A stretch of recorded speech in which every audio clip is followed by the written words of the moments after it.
Magandang araw po sa inyong lahat. Muli mga kapatid, tayo po ay dadako na sa ikalawang kabanata ng Ebanghelyo ng Juan. Salamat sa Panginoon sa pribilehiyong ito na makapag-aral tayo sa Ebanghelyo ni Juan. Kung kayo po ay nandyan niya, ay makibukas po kayo sa akin sa John chapter 2 verses 1 to 11. Ito po ay istorya ng unang himala na ginawa ni Jesus sa Cana, Galilee, sa isang kasalan. Kung kayo po ay nandyan na, babasahin ko po ang John chapter 2 verse 1 to verse 11. At nang ikatlong araw ay nagkaroon ng isang kasalan sa Cana ng Galilea. At naroon ang ina ni Jesus at inanyayahan din naman ni Jesus ang kanyang mga alagad sa kasalan. At nang magkulang ng alak, ang ina ni Jesus ay nagsabi sa kanya, wala silang alak. At sinabi sa kanya ni Jesus, babae, anong pakialam ko sa iyo? Ang aking oras ay hindi pa dumarating. Sinabi ng kanyang ina sa mga alila, gawin ninyo ang anumang sa inyo'y kanyang sabihin. Mayroon nga roong 6 na tapayang bato na nalalagay alinsunod sa kaugaliang paglilinis ng mga Hudyo, na naglalaman ang bawat isa ng 2 o 3 bangang tubig. Sinabi sa kanila ni Jesus, punuin ninyo ng tubig ang mga tapayan, at kanilang pinuno hanggang sa labi. At sinabi niya sa kanila, kunin ninyo ngayon at inyong iharap sa Pangulo ng Kapistahan. At kanilang iniharap. At nang matikma ng Pangulo ng Kapistahan ng tubig na naging alak nga, at hindi niya nalalaman kung saan buhat, datapwat nalalaman ng mga alila na nagsikuan ng tubig, ay tinawag ng Pangulo ng Kapistahan ng kasintahang lalaki. At sinabi sa kanya, ang bawat tao ay unang inilalagay ang bawat alak, ang mabuting alak. At kung ang mga tao ay, ano ba tayo?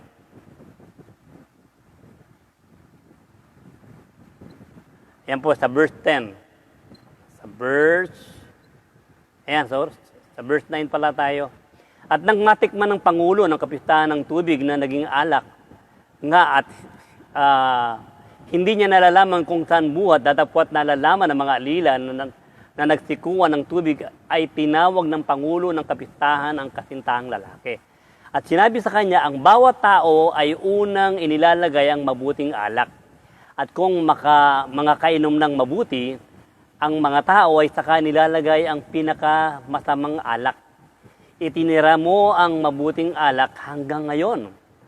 Ang pasimulang ito ng kanyang mga tanda ay ginawa ni Jesus sa Cana ng Galilea at inihayag ang kanyang kaluwalhatian at nagsisampalataya sa kanya ang kanyang mga alagad. Manalangin tayo. Aming Ama sa langit, sa pangalan po ng aming Panginoong Jesucristo, muli kaming dumudulog sa iyo sa oras na ito. Dalangin po namin ang iyong pangunguna sa pangangaral ng salita mo. Bigyan mo po ako ng malakas na pangangatawan, malinaw na pagsasalita. Buksan mo po ang puso at isipan ng mga taong makikinig, Panginoon, upang maunawaan namin ang kapahayagan ng iyong salita sa araw na ito. Magligtas ka po, Panginoon, sa oras na ito sa pamamagitan ng Santong Espiritu mo. Ito po ang aming samudalangin sa pangalan namin Panginoong Jesucristo. Amen. Ito po ay istorya ng unang himala na ginawa ni Kristo sa Cana, Galilee, kung saan sila ay naimbitahan sa isang kasalan at nang magkulang ang alak ay tinawag ni Jesus ang kanyang anak at sinabi niya, anak, wala na silang alak. Subalit, sumagot si Jesus at sinabing, wala akong pakialam, o parang gano'n ang sinabi niya. Hindi ko pa panahon. Hindi pa itong takdang panahon. Subalit sinabi ni Maria sa kanyang mga alila na sundin ninyo kung ano man ang sabihin niya. Kaya ang ginawa ni Jesus, Meron dong 6 na tapayan ng tubig. At ang ginawa ni Jesus, pinapuno niya ito sa mga alipin ng tubig. Pinapuno niya ng mga tapayan ng tubig. At sinabi niya, sumalo kayo at bigyan niyo ang pinakang master of ceremony, yung namamahala sa handaan. At nung natikman ito ng namamahala sa handaan, ay natikman niya ang napakasarap na alak kung saan ay gumawa ang Panginoon ng isang himala. At sinabi ng master of ceremony doon sa groom, kadalasan ang mga naghahanda ay inihuhuli, inuuna ang masarap na alak. Subalit tayo hanggang sa huli ay mas masarap na alak ang ating natikman. At sinabi roon na ang himalang to ang unang himala ng ating Panginoong Jesucristo at inihayag niya ang kanyang kaluwalhatian sa kanyang mga alagad. Sa huling talatang ating binasa sa verse 11, sinabi dito na ang himalang ginawa ni Jesus sa kasalang iyon sa lugar ng Cana, Galilea ay ang pasimula ng mga tanda na kanyang ginawa katulad ng mga himala, pagpapagaling at pagbuhay sa patay. Hindi ipinakita ni Kristo ang kanyang mga tanda o signs upang pahangain lang niya ang mga tao. Kung kaya sinabi din dito kung ano ang tunay na layunin ng mga tanda o signs. Ayon sa talatang ito, ang layunin ni Kristo sa paggawa ng mga tanda at himala ay upang ihayag ang kanyang kaluwalhatian bilang Kristo at bilang anak ng Diyos sa kanyang mga alagad. Ibig sabihin, gumagawa siya ng himala upang makilala siya ng mga tao, higit sa lahat ng kanyang mga alagad na siya ang Kristo, ang anak ng Diyos, na siyang itinakdang tagapagligtas. Iyon ang layunin ng kanyang mga himala, ang makilala siya bilang Panginoon. At hindi lang para makilala siya at para hangaan siya ng mga tao. Kaya nga ito tinatawag na tanda o signs dahil may itinuturo ito sa mga tao na hindi pagkaraniwan. Kung paano kapag nakakakita ka ng mga traffic signs o mga tanda sa kalye, ito ang nagbibigay sa iyo ng direksyon o magtuturo sa iyo ng iyong dapat puntahan upang hindi ka maligaw. Gayun din naman upang hindi magkamali at maligaw ang mga Hudyo sa pagkakilala sa ipinangako at sa darating na tagapagligtas. Ang mga tanda na ginagawa ni Kristo ang nagtuturo sa mga tao na siya ang Mesaya o ang Kristo na ipinangako at itinakda ng Diyos bilang tagapagligtas. At bilang patunay, sinabi din ni Apostol Juan kung ano ang layunin ng mga tanda o himala ni Kristo sa John chapter 20 verse 30 to 31. Sabi rito, gumawa rin nga si Jesus ng iba't ibang maraming tanda sa harap ng kanyang mga alagad na hindi nangasusulat sa aklat na ito. Una sinasabi dito na bagamat napakaraming tanda at himala ang ginawa ng Panginoong Yesus, subalit sa Ebanghelyo ni Juan, 8 tanda lang o himala lang ang isinulat ni Apostol Juan sa Ebanghelyong ito. Bakit? Ituloy natin ang pagbasa sa verse 31. Ngunit ang mga ito ay nangasulat. Bakit daw nangasulat ang mga tandang ito? Upang kayo'y magsisampalataya na si Jesus ay ang Kristo, ang anak ng Diyos. Ibig sabihin, kahit napakaraming himala ang ginawa ni Jesus na naranasan at nasaksihan ng maraming tao, subalit kung hindi naman sila naniniwala na siya ang Panginoon at anak ng Diyos, baliwala ang mga himalang yon. Dahil hindi binago nito o hindi binago ng mga himalang to ang buhay ng mga taong yon. Sa makatuwid, hindi mahalaga kung gaano karami ang himalang ginawa niya. Ang mahalaga lang ay ang makita natin ang unang layunin ng mga himala ni Kristo. At ano ang layunin ng mga ginawang himala ni Kristo? Sabi dito, upang kayo'y magsisampalataya na si Jesus ang Kristo, ang anak ng Diyos. Ito ang layunin ng himala o ng mga tanda. Alam nyo, kung i-atras pa natin ang isang talata, ang ating binasa, sa John chapter 20 verse 29, sinabi ng Panginoon kay Tomas, sapagkat ako'y nakita mo ay sumampalataya ka. Mapapalad yaong hindi nangakakita at gayon may nagsisampalataya. Bakit sinabi ito ng Panginoon kay Tomas? Pakinggan nyo itong mabuti. Nang nabuhay na mag-uli ang Panginoon at unang nagpakita sa kanyang mga alagad, ay wala si Tomas. Kaya nasabi ni Tomas na maniniwala lang siya na totoong nabuhay si Jesus kung makikita niya ang mga butas ng pako sa mga kamay nito. Kaya na magpakita si Jesus kay Tomas, nasabi niya, Panginoon ko at Diyos ko. Yun yung kanyang bulalas ng paghanga at pagkilala sa ginawa sa ipinakita ni Jesus. At marahil kaya niya lang nasabi ito dahil noon lang siya nakumbinse na si Kristo nga ang Panginoon. Sa loob ng 3 taon na kasama niya ang Panginoon, ay noon niya lang napagtanto na si Jesus ay Panginoon at ang Diyos na nagkatawang tao. Kaya sinabi ng Panginoon sa kanya sa verse 29, sapagkat ako'y nakita mo, ay sumasampalataya ka. Ibig sabihin sa kanya ng Panginoon, kaya lang siya naniwala na siya ang Diyos dahil nakita niya ang tanda ng mahimalang pagkabuhay ng Panginoon mula sa mga patay. Kaya ang sumunod na sinabi sa kanya ng Panginoon, mapapalad yaong hindi nakakakita at gayon may nagsisampalataya. Ibig sabihin ng Panginoon sa sinabi niyang mapapalad yaong hindi nakakakita at ngayon may nagsisampalataya. Ibig sabihin ng Panginoon kay Tomas, mapalad ka Tomas dahil naniwala ka na ako ang Panginoon mo at Diyos. Ngunit, mas mapapalad ang sinumang naniniwala na ako ang Kristo, ang Panginoon at ang Diyos, kahit hindi sila nakakita ng tanda o himala. Kaya nga, sinunod ang sinabi ni Apostol Juan sa verse 30, na napakarami pang tanda ang ginawa ni Jesus, na hindi na niya isinulat. Bakit? Dahil ang mahalaga ay hindi ang dami ng tanda o ng mga himala, kundi ang pagsampalataya kahit wala silang nakitang tanda. Hindi ang makakita muna ng mga tanda at himala bago maniwala at sumunod kay Jesus.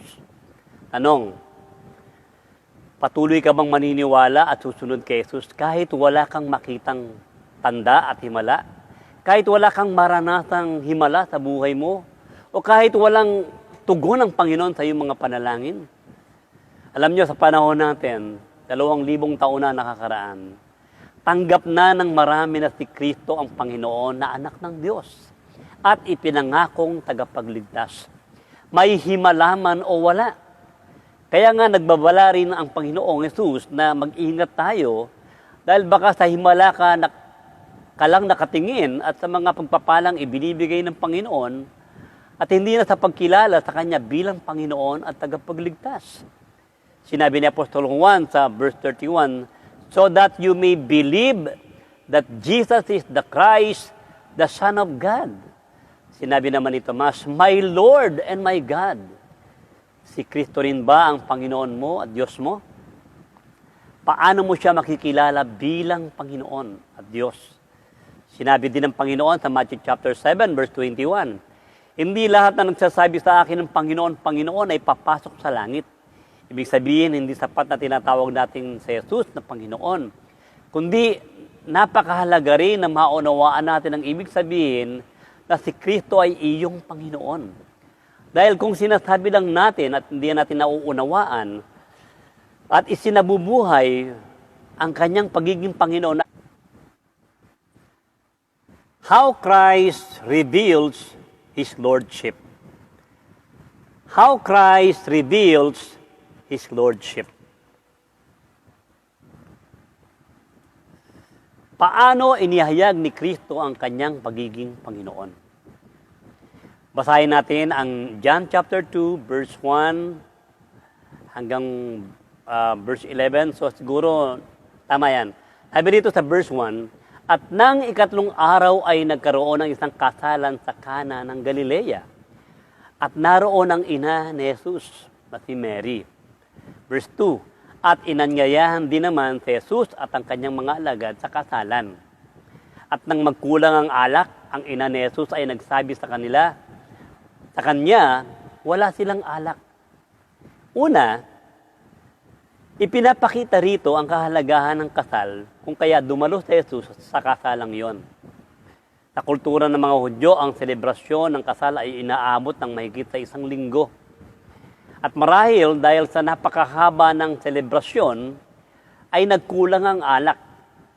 Kaya ang ina ni Jesus, na marahil siya yung naka-assign sa mga handa, ay sinabi kay Jesus na wala na silang alak. Ang tanong, bakit may alak? Hindi ba binabawal ng Biblia ang paglalasing dahil nakakagawa ng ang tao ng mali at nawawala ang kanyang kontrol sa paggawa ng tama kapag siya ay nalalasing? Pero bakit may alak? Kadalasan ginagamit ito ngayon ng iba na katuwiran kapag gusto nilang uminom ng alak at pangangatiwiran ng hindi masama ang paglalasing dahil nasa Biblia naman daw ito. Ano ba ang tunay na layunin kung bakit gumawa ng himala si Jesus sa pamagitan ng paggawa ng mula sa tubig, ginawa niya itong alak? Alam nyo, sa kultura ng mga Hudyo, ang alak na tinutukoy dito ay hindi katulad ng alak natin ngayon. Ang alak nila, ang siyang pinakang soft drink nila noon na palaging kasama sa kainan at mga handaan. Hindi ito kasing tapang na mga alak na natin ngayon. Ito ay hinahaluan nila ng maraming tubig para hindi ito mabilis makalasing dahil ang layunin lang naman ito ay parang social drinking na parang soft drink. Isa pa, ang alak ay nagiging masama sa kultura nila kapag nagpapakalasing na sila sa alak. Katulad ng pagkain, hindi masama ang pagkain, ngunit ang gluttony o ang kasalanan ng labis na pagkain, kahit busog na ay isang kasalanan. Ganon din naman ang alak kapag inabuso nila ito at nalasing na sila ay nagkakasala na rin. Puntahan natin ang mas mahalagang bahagi ng talatang ito. Binanggit ko lang yan upang huwag natin palaging gamitin na justification ang himalang ito para uminom at maglasing ang ibang tao at gamitin nila ang alak.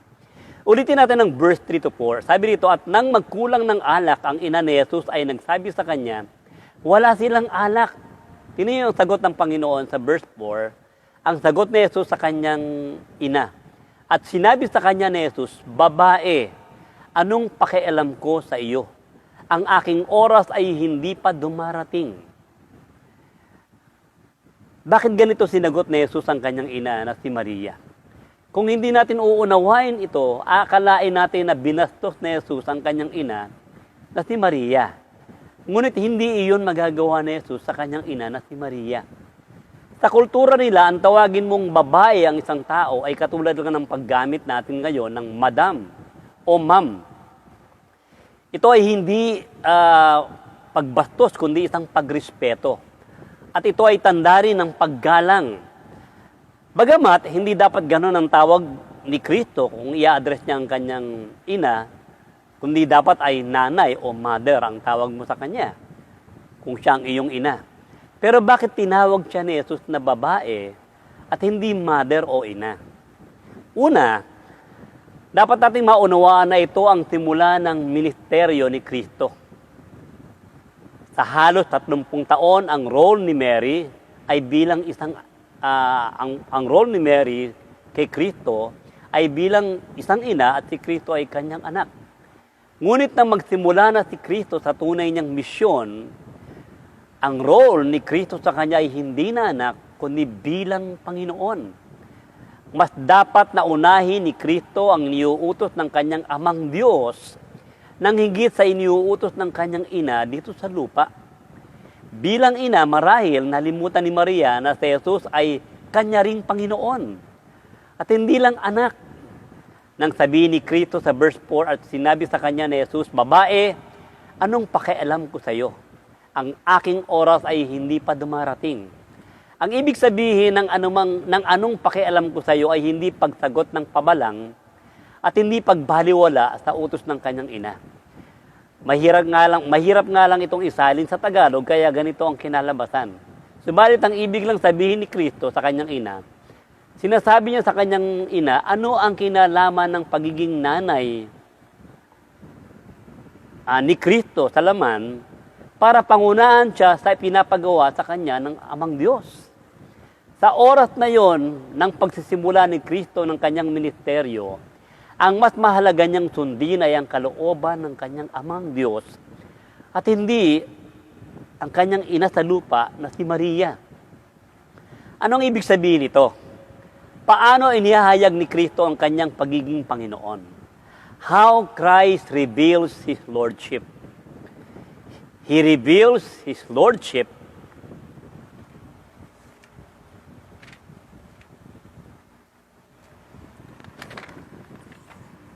over human relationship.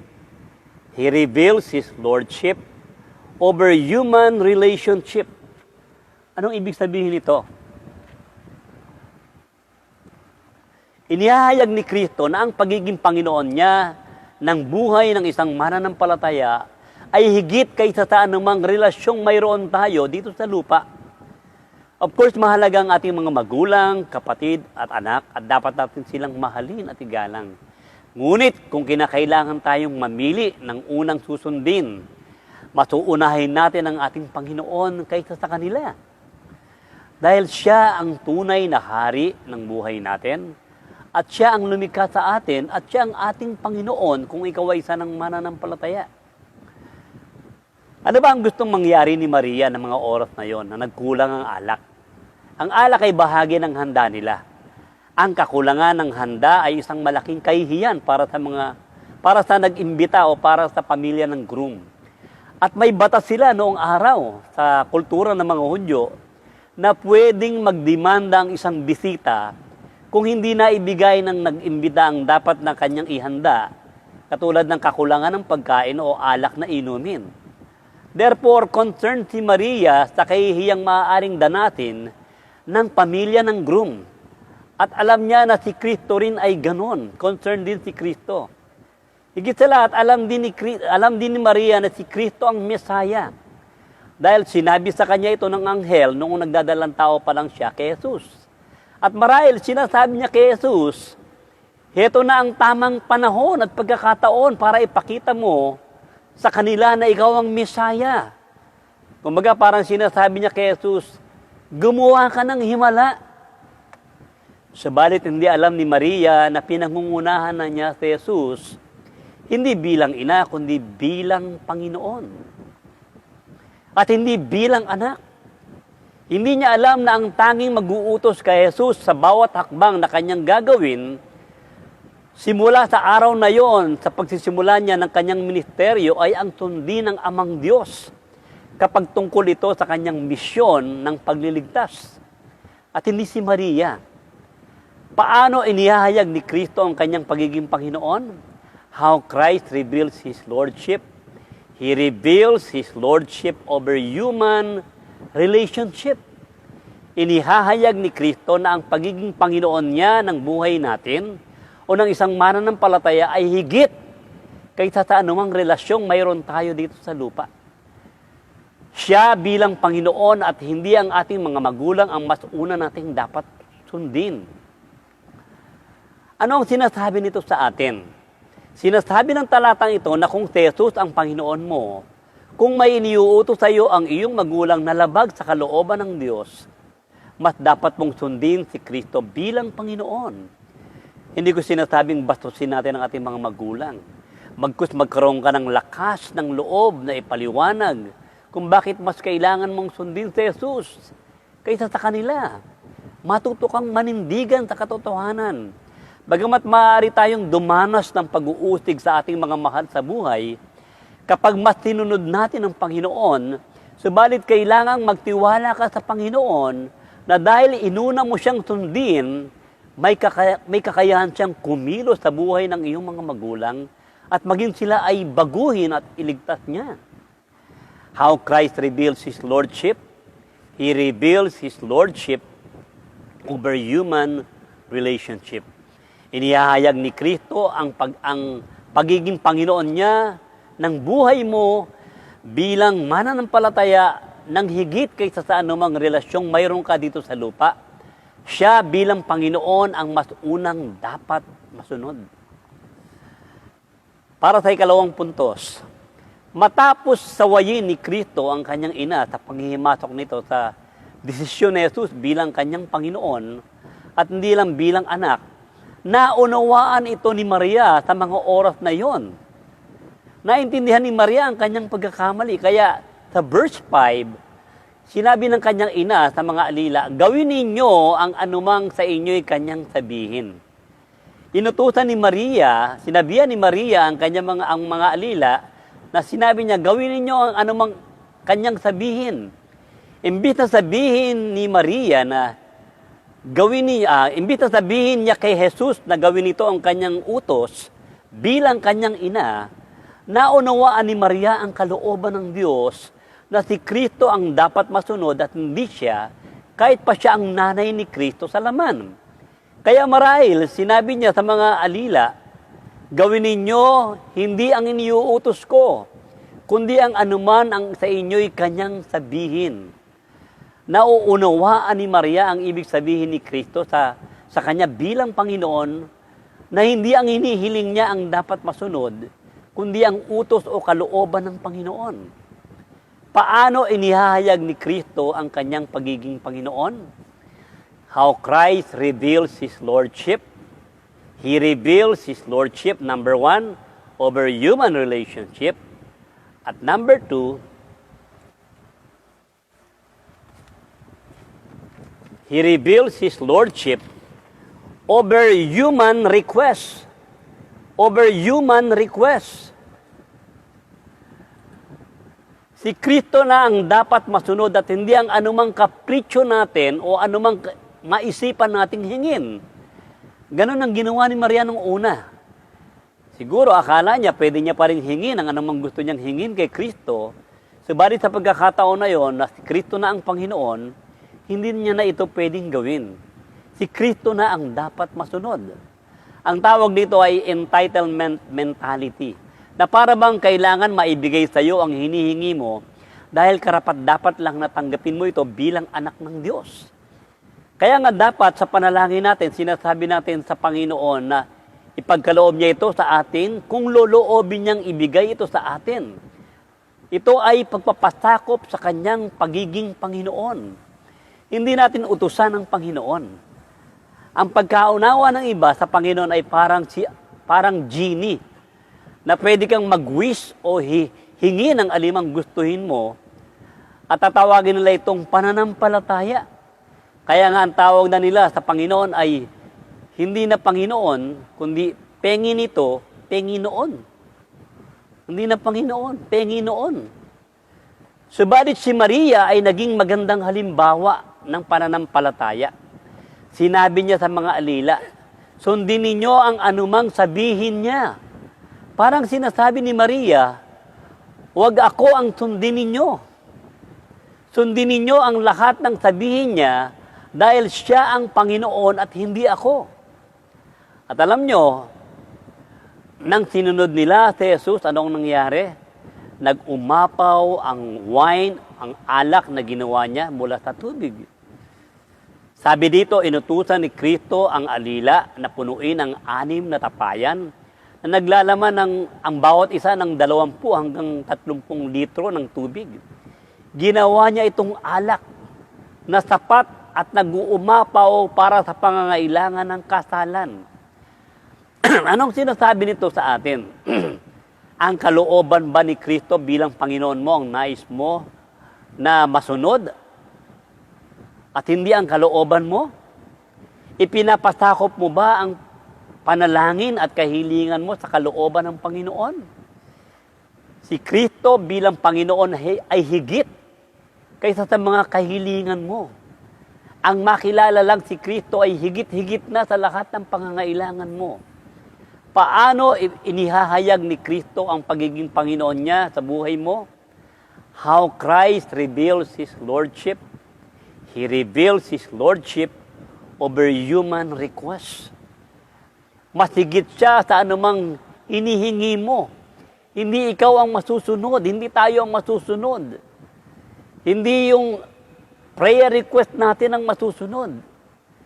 Kaya palagi natin sinasabi, Panginoon, ang kalooban mo ang masunod. At yun ang tamang paraan ng pagkilala sa Kanya bilang Panginoon. At para sa ikatlong puntos, basahin natin ang verse 6. Sabi rito, mayroon nga roong 6 na tapayang bato na nalalagay alinsunod sa kaugaliang paglilinis ng mga Hudyo, na naglalaman ang bawat isa ng 2 o 3 bangang tubig. Bakit sinabing ang tapayang ginamit nila ay ay tapayang bato na nalalagay alinsunod sa kaugaliang paglilinis ng mga Hudyo? Anong ibig sabihin nun? Hindi ordinaryong tapayan ang ginamit ni Kristo para lagyan ng alak. Ang 6 na tapayang nandoon ay ginagamit nila para sa kaugaliang paglilinis ng mga Hudyo. Ginagamit lang nila ito para sa ceremonial washing. Kasi nga, mga Hudyo, meron silang mga ritual bago kumain. Bago kumain, sila ay naghuhugas ng kamay. Ito ay isang panlabas na seremonya ng paglilinis alinsunod sa kanilang nakaugalian, sa kanilang relihiyong Judaismo. Subalit sa mga oras na yon, ginamit ni Jesus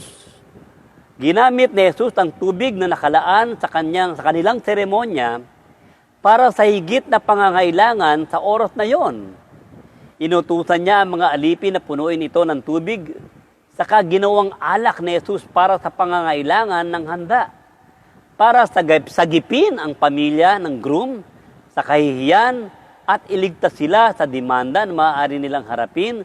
Si Kristo ang higit na sinunod ng mga alipin kaysa sa kanilang seremonya o nakaugaliang ritual ng relihiyong Judaismo. Ano ang pinapakita nito? Paano inihahayag ni Kristo ang pagiging Panginoon niya ng buhay natin? How Christ reveals His Lordship. He reveals His Lordship, number 1, over human relationship. Number 2, over human requests. And number 3, over human rituals. Over human rituals. Si Jesus ang mas dapat masunod kaysa sa nakaugalian nating seremonya sa ating nakalakihang relihiyon na hindi naman umaayon sa Biblia. Mas pinahahalagahan ni Kristo na kaawaan ang kalagayan at pangangailangan ng pamilya ng groom kaysa sa tradisyong kanilang nakalakihan. Kung paanong mas pinahalaga ni Kristo, na iligtas ang alagang hayop na nahulog sa bangin sa araw ng Sabat, at kung paano niya pinahahalagahan ang pagpapagaling sa mga may sakit sa araw ng Sabat. Gayon din niya pinapahalagahan ang pagkahabag sa ating mga pangangailangan ng higit sa pagsunod sa panlabas na ritual at seremonya ng relihiyon. Naalala niyo yung Good Samaritan na tinuro ni Brother David? Ipinapakita rito ng Panginoon na mas mahalaga ang awa at pagtulong sa iba kaysa sumunod tayo sa mga seremonya at panlabas na ritual na ating nakalakihan sa ating relihiyon. Anong sinasabi nito sa atin? Si Kristo na ba ang nasusunod sa buhay mo? O ang mga kautusan at kaugalian ng relihiyon na hindi naman nakaayon sa salita ng Diyos?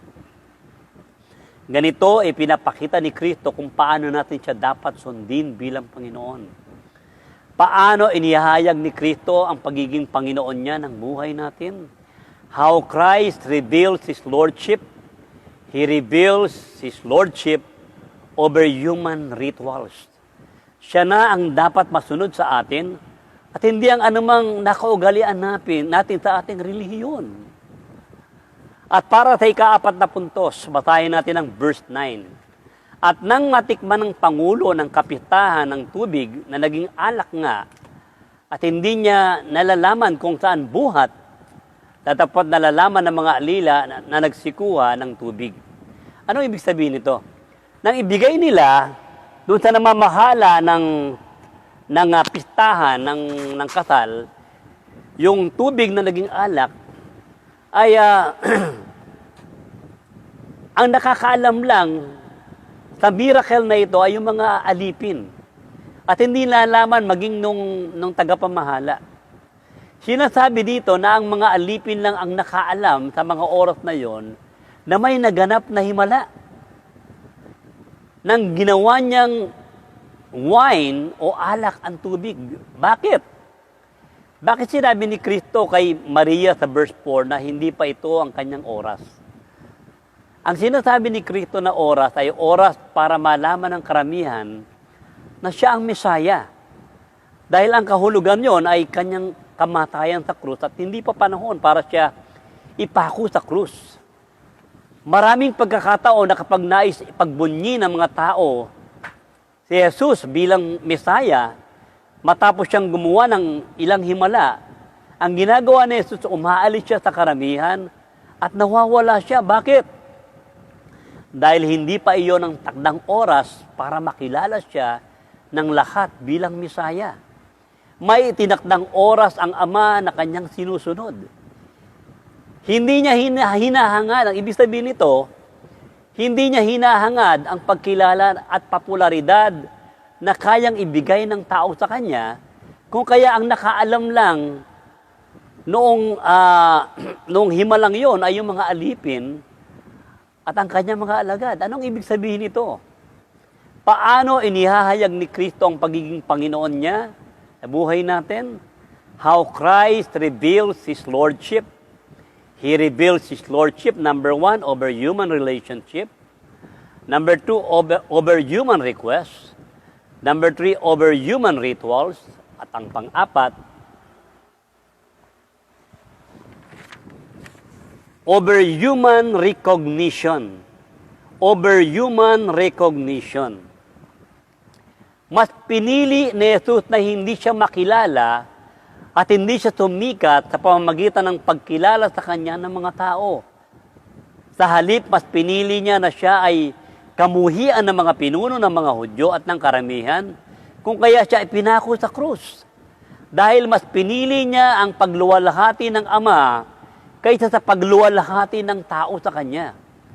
Sa kasalang iyon, kung mapapansin nyo, walang sumunod kay Jesus matapos siyang gumawa ng himala. Maliban sa kanyang mga alagad. Bakit? Dahil unang-una, maging yung mga alipin ay hindi sumunod sa kanya pagkatapos ng himala.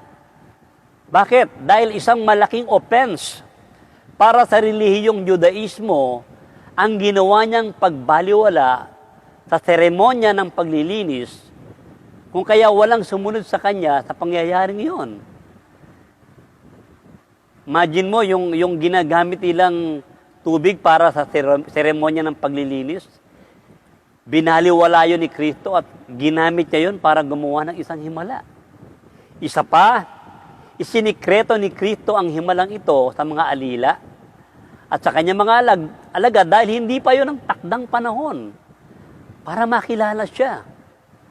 Kaya nga sinabi ng verse 11, ang pasimulang ito ng kanyang mga tanda ay ginawa ni Jesus sa Kana ng Galilea at inihayag niya ang kanyang kaluwalhatian kanino? At nagsisampalataya ang kanyang mga alagad. Inihayag niya ang kanyang kaluwalhatian bilang Diyos, nagpakilala siya bilang Diyos, bilang Mesaya, hindi sa karamihan agad, kundi sa kanyang mga alagad muna. Dahil hindi pa panahon para makilala siya. Ang mga alagad niya lang ang patuloy na sumunod sa kanya. Matapos na ihayag niya sa kanila ang kanyang kaluwalhatian bilang Panginoon, bilang Lord of the Sabbath, bilang Kristo at anak ng Diyos. Anong sinasabi nito sa atin? Kaya ba natin gayahin ang halimbawa ni Kristo? Hindi siya natakot na i-offend ang mga leader ng relihiyon. Hindi siya naghanap ng popularidad. Hindi siya nag-compromise. Mas pinahalagahan niya ang makilala lang siya ng kanyang mga alagad at ng mga tunay na Kristiyano. Hindi siya naghanap ng pagkilala. Sa halip, nakaranas siya ng pag-uusig. Anong sinasabi nito sa atin? Kaya ba natin sundin ang halimbawa ng Panginoong Yesus? Kahit ang kapalit nito ay pag-uusig at paglayo sa iyo ng iba? imbis na popularidad at recognition, ay makatikim tayo ng pag-uusig mula sa Kanya? Kaya mo bang mas kilalanin at sundin ng Panginoon nang higit sa pagkilala ng tao? Paano inihahayag ni Kristo ang pagiging Panginoon niya ng buhay natin? How Christ reveals His Lordship. He reveals His Lordship, number 1, over human relationship. Number 2, over human requests. Number 3, over human rituals. And number 4, over human recognition. Sinabi ng Panginoon sa Matthew chapter 7, verse 21, hindi lahat ng tumatawag sa akin ng Panginoon, Panginoon ay papasok sa langit. Kundi yaon lamang sumusunod sa aking kalooban. At ano ang kalooban ng Diyos sa iyo bilang Kanyang alagad? Bilang isang mananampalataya. Ang kalooban ng Diyos sa iyo, unang-una ay sundin mo siya nang higit sa kanino man. Nang higit sa anumang relasyon dito sa lupa. Over human relationship. Ang sundin mo siya nang higit sa sarili mong kalooban o kagustuhan o kahilingan. Over human request. Ang sundin mo siya nang higit sa mga panlabas na kautusan ng relihiyon at ng lipunan na ating nakalakihan na hindi naman ayon sa salita ng Diyos. Or to obey Him over human request. At ang sundin mo siya kahit hindi ka kilalanin ng iba, kahit ang kapalit ito ay pag-uusig o over human recognition. Manalangin tayo. Aming Panginoong Jesucristo, nagpapasalamat po kami sa iyong kapahayagan na hindi po pala sapat na tawagin ka naming Panginoon sa aming mga labi, kundi higit sa lahat ay maipakita namin sa iyo ang pagiging Panginoon mo bilang sa pamamagitan ng aming pagsunod at sa pamamagitan ng aming pamumuhay. Salamat po sapagkat tinuruan mo kami at inihayag mo sa amin kung paano ka namin dapat sundin bilang Panginoon. Na ikaw ang dapat masunod ng higit sa lahat ng aming mga kakilala at kaibigan at magulang bilang aming Panginoon. Ikaw ay higit naming dapat sundin ng higit sa aming kalooban at kahilingan bilang aming Panginoon. Higit ka naming sundin, dapat sundin ng higit sa aming mga nakalakihang kaugalian at ritual at seremonya sa aming relihiyon. Maging ang kapalit ito ay pag-uusig ng mga tao sa aming paligid. At higit sa lahat, Panginoon, ay ang sundin ka namin ng higit, Panginoon, sa aming mga nakalakihang pamumuhay, Panginoon. At sundin ka namin bilang Panginoon ng aming buhay, nang higit pa sa pagkilala ng mga tao. Kaya salamat po, Panginoon, sa pagnaunawaan namin ang tunay na pagsunod sa iyo bilang aming Panginoon. Ito po ang aming samodalangin, Panginoon, sa oras na ito, sa pangalan ni Jesus. Amen.